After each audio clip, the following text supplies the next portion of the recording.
In the Beginning by Dr. Walt Brown, Liquefaction, the Origin of Strata and Layered Fossils on page 205 of the flip book that you can get at hpt.rsr.org.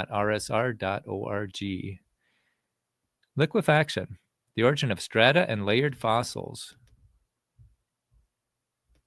Summary: liquefaction associated with quicksand, earthquakes, and wave action played a major role in rapidly sorting sediments, plants, and animals during the flood. Indeed, the worldwide presence of sorted fossils and sedimentary layers show that a gigantic global flood occurred. Massive liquefaction also left other diagnostic features such as cross-bedded sandstone, plumes, mounds, and fossilized footprints. Sedimentary rocks are distinguished by sharply defined layers called strata. Fossils almost always lie within such layers. Fossils and strata seen globally have many unusual characteristics. A little-known phenomena called liquefaction explains these characteristics. It also explains why we do not see fossils and strata forming on a large scale today. We will first consider several common situations that cause liquefaction on a small scale.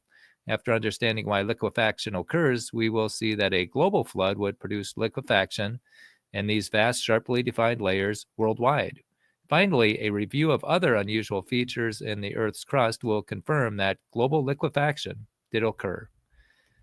Small scale examples of liquefaction. Quicksand is an example of liquefaction. Spring-fed water flowing up through sand creates quicksand. The upward flowing water lifts sand grains very slightly, surrounding each grain with a thin film of water. This cushioning gives quicksand and other liquefied sediment a mushy, fluid-like texture. Contrary to popular belief in Hollywood films, a person or animal stepping into deep quicksand will not sink out of sight forever. They will sink in, but only so far.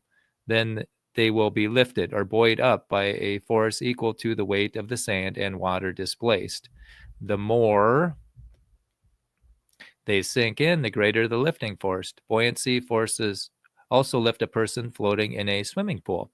However, quicksand's buoyancy is almost twice that of water because the weight of displaced sand and water is almost twice that of water alone. As we will see, fluid-like sediments produced a buoyancy that largely explains why fossils show a degree of vertical sorting and why the world's sedimentary rocks are usually layered sharply. Earthquakes.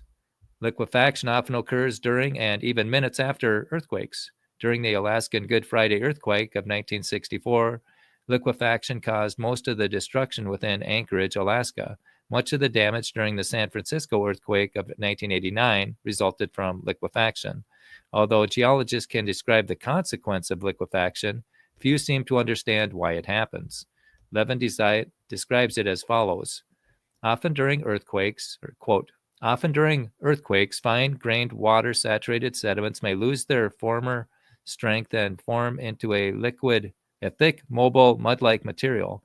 The process is called liquefaction. The liquefied sediment not only moves about beneath the surface, but may also rise through fissures and erupt as mud, boils, and mud volcanoes.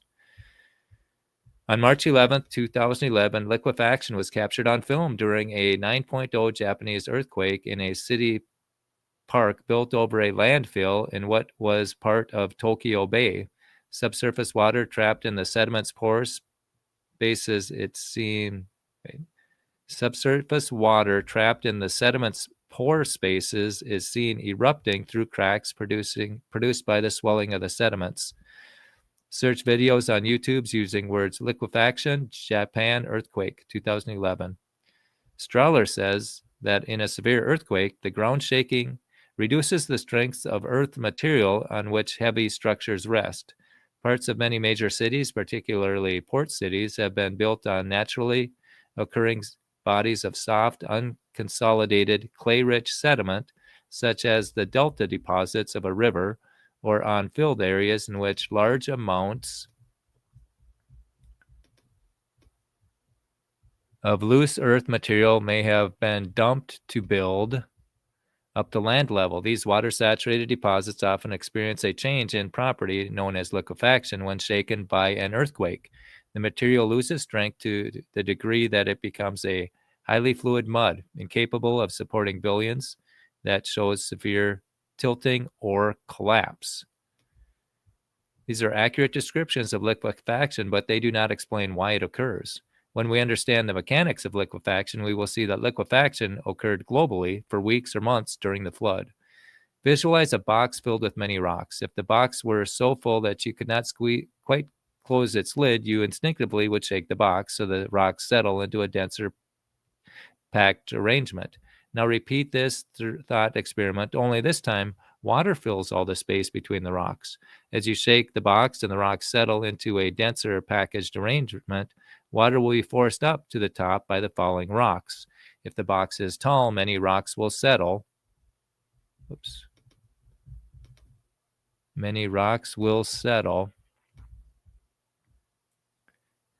So the force of the rising water will increase. The tall column of water will provide great resistance to the upward flow, increasing the water's pressure even more.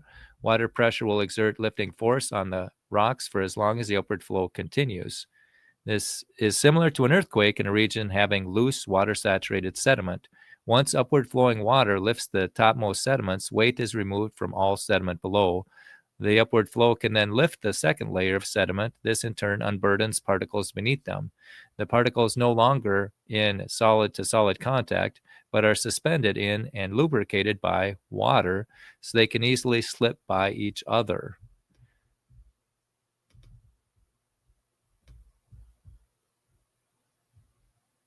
Floating tank, figure 103. During a 1964 earthquake in Niigata, Japan, the ground turned to a dense liquid substance, causing the empty concrete tank to float up from just below ground level.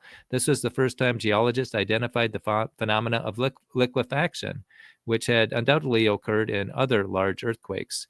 Liquefaction has even lifted empty tanks up through asphalt pavement and raised pipelines and logs out of the ground. In other words, buried objects less dense than the surrounding soil rise buoyantly when that soil liquefies. What causes liquefaction? What could happen to buried animals and plants in temporary liquefied sediments? Figure 104. Sinking buildings. During the above earthquake, building number 3 sank and tipped 22 degrees as the ground partially liquefied. Another building, seen at the red arrow, tipped almost 70 degrees, making its roof nearly vertical.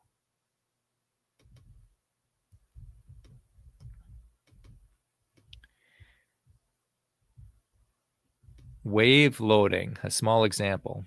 You are barefoot walking along the beach. As each wave comes in, water rises from the bottom of your feet to your knees. When the wave returns to the sea, the sand beneath your feet becomes loose and mushy. As your feet sink in, walking becomes difficult. This temporary mushy sand, familiar to most of us, is a small example of liquefaction. Why does this happen? Each wave crest forces water down into the sand. As the wave trough approaches, that water gushes out, and so it lifts the topmost sand particles, forming the mushy mixture. If you submerged yourself face down under breaking waves, just above the seafloor, you would see sand particles rise slightly above the floor as each wave trough approached. Water just above the sand floor also moves back and forth horizontally with each wave cycle. Fortunately, the current moves toward the beach as liquefaction lifts sand particles above the floor, so sand particles are continually nudged upslope toward the beach. If this did not happen, beaches would not be sandy.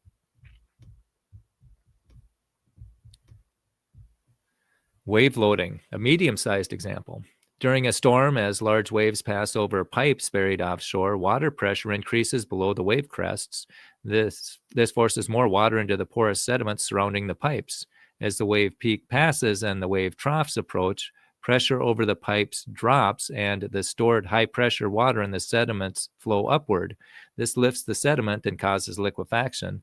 The buried pipes floating upward sometimes break. Wave loading, a large example. On November 18, 1929, an earthquake struck the continental slope off the coast of Newfoundland. Minutes later, transatlantic phone cables began breaking sequentially, farther and farther downslope away from the epicenter. 12 cables snapped in a total of 28 places.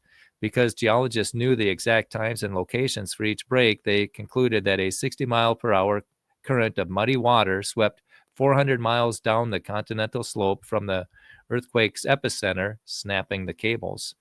And this event intrigued geologists. If thick muddy flows could travel that fast and far, they could erode long submarine canyons and do other geological work.